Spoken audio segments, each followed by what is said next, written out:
Katie, hi. I am so excited to have you here. I'm kind of fangirling over here as an entrepreneur because of what your journey has looked like. So I wanted to bring you on for my audience to see as a member of the initiative mastermind to just shine some light on your knowledge and experience. So let's dive right in. Right, thank you. I'm excited. Welcome. Thanks for being here.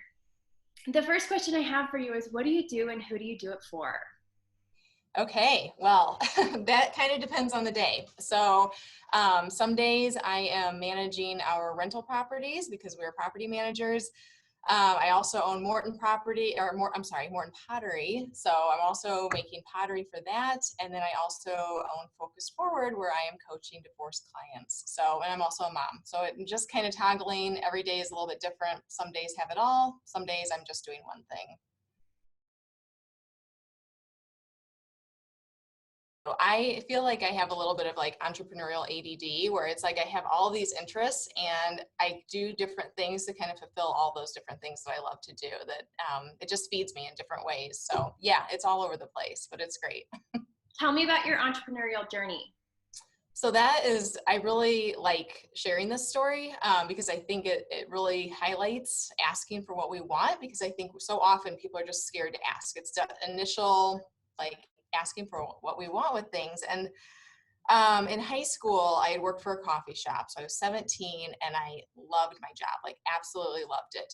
But I never got paid. It was so poorly managed. My checks would bounce. I would take them to the bank and they would put holds on them. And but I kept working. I kept working for this person because I loved my job. And I thought, man, if I'm doing this for free for somebody else, this is probably something I should think about doing for my own life. That being said, I also knew I wanted to go to college, and I did that. I earned a degree in economics and pursued a career in banking. While I was doing that, I got a phone call from the man who I had worked for saying, I'm selling, I'd like to move on, I want to get out of the state, and I know you'd like to own a coffee shop, would you like to buy my place? And I wanted a coffee shop and I wanted his space, but I did not want to buy his business. I wanted to just start over and have my own. So I knew that another bank in town owned his building. So it was like a 22-year-old. I called the bank president and said, hey, I need to schedule a meeting with you because there's one of your locations I'd like to have. And I did. And I went in and sat down with this man, told him what I wanted to do. And in the end, he couldn't give it to me. Apparently, they had promised it to somebody else, but instead he offered me a job, which was like a raise and an increase in responsibilities. And I was working for a different bank. So I got a job out of all of this. And then I worked for him for a couple of years and I loved my job. I was honestly, I was really good at it. And it was, again, connecting. I was doing mortgage loans and I really loved it. And the opportunity to buy the building that Eli's, the coffee shop, is in right now came up for sale. It was open. Somebody was selling it and it was empty. It was overgrown. And again, I was like, maybe I should just go look at it. And I did. And we made an offer and bought it. And I was 24 and opened a coffee shop. I mean, it was just one of those, like, Eli's was supposed to be a retirement thing. I was supposed to be 64 and gray haired and done with my career. And it was one of those things, I think I just put it out there in the universe and it just happened. Like it just all, if you put it out there and you wait for it and you're open to these ideas, I really believe that they can come. So that's how I got Eli's. I loved it. I grew it. I worked my job and Eli's for a couple of years and it was exhausting. I was working like 40 hours at least a week at the bank and then going to the shop afterwards for, 50 hours a week. Finally had to quit the bank job, which was really scary, but I'm glad I did because Eli's was able to grow like exponentially after that. And by the time I sold out completely, we had 3 locations. So really proud of that. And it's just been a springboard for me for other things. Now we use the proceeds to invest in real estate now, which is what we do. And I got into pottery because I had more time. And then again, I had the opportunity now to buy Morton pottery. And through all of that, when I was opening Eli's, I went through a divorce and I learned from that how much support is needed. And so now I'm doing divorce coaching. So it's just my life has kind of leapfrogged and springboarded into all these different things, what I'm doing now then. So that's my journey to where I am.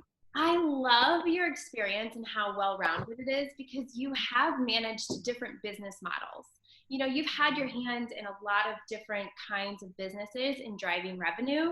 And so your insight into the Initiative Mastermind is so valuable and welcomed. I'm just super Thank you. thankful to have you in there. Yeah, of course. Thank you. So, what fun things do you have in the works for the rest of the year?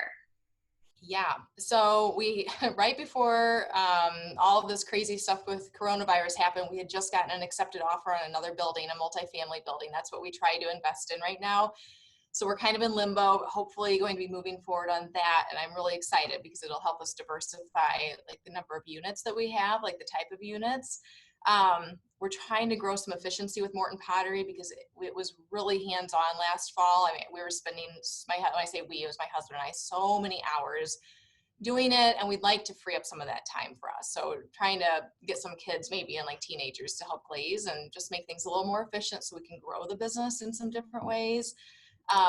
I'm also hoping to get some speaking engagements with Focus Forward and just really start to get people comfortable with the idea of a divorce coach and knowing that they can seek that support. I think there's kind of a taboo about talking about divorce for some people. And I just want to make that more open and show that, you know, an example from my own life that you can really thrive after a divorce and be happy and find what you want. And yes, it's hard and you can grow from it and become a better person. So and yeah, and then I also do my own pottery. I didn't really mention that, but I do my own, and I've really got some ideas in my head. I'm just trying to grow my own line, like my own series of my own pottery, and hopefully put that out there too. So yeah, lots That's of so things. exciting.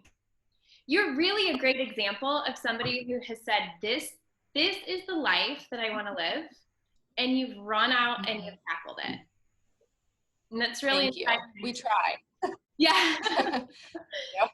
We really do. But I mean, we also sacrifice. I mean, we're pretty frugal and we don't buy brand new cars or anything like that. So, you know, and that's a whole other facet for what I believe in. And I try to go in at the ground level and I put in the work for it. But I believe really that if you do that and you ask for what you want, you can probably get it. So, yeah. I think this interview is just scratching the surface on the value and the knowledge that you have to offer. So maybe we need to put another one on the books That sometime. would be fun. Absolutely. I would love that. Yeah. Thanks. Yeah. Well, Katie, where can people follow you and connect with you? Yeah, so a couple places. So for my divorce coaching is katievandenberg.com.